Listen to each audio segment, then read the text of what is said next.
ঠাকুমা, আপনারা চিক্কিকে পছন্দ করেন না, ঠিক আছে, কোনো ব্যাপার নয়, কিন্তু অন্যের দোষটাকে চিক্কির ওপরে চাপিয়ে ওকে তো সবসময় দোষী করা একদম উচিত নয়। হ্যাঁ ঠাকুমা, চিকি আজ পর্যন্ত শুধু একটা জিনিসই চেয়ে এসছে, শুধু একটা চেষ্টাই করে গেছে, আর সেইটা হচ্ছে তোমার মুখে হাসি আনার চেষ্টা।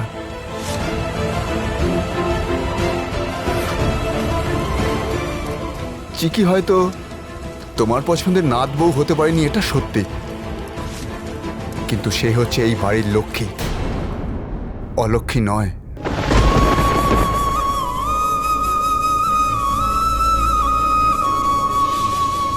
যে নিজের জীবনটা বাজি রেখে অন্যের জীবন বাঁচায়, অন্যের দুঃখে কাঁদে, অন্যের খুশিতে খুশি হয়, সেই মেয়েটা কোনোদিনও ভুল করতে পারে না ঠাকুমা, কোনোদিনও কারোর ইমোশনের সাথে খেলতে পারে না।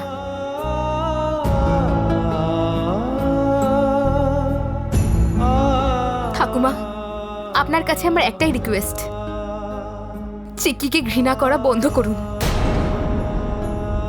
যদি চিক্কিকে নিজে না করে নিতে পারেন তাহলে ঠিক আছে, তাহলে কোনো ব্যাপার নয়, কিন্তু তাকে ভুল বোঝা বন্ধ করুন, তাহলে দেখবেন সবকিছু ঠিক হয়ে যাবে।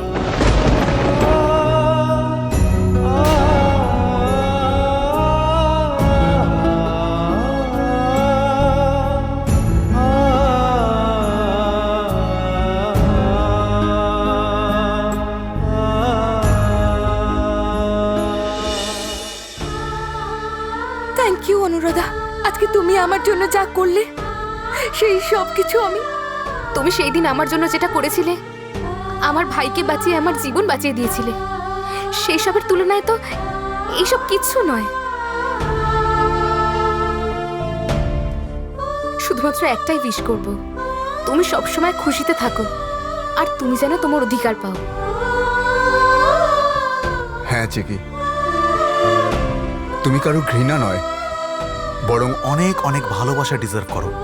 অ্যান্ড আই হোপ যে রাম তোমাকে সেই সব নিশ্চয়ই দেবে, আর তোমরা দুজন আজীবন সুখী থাকবে।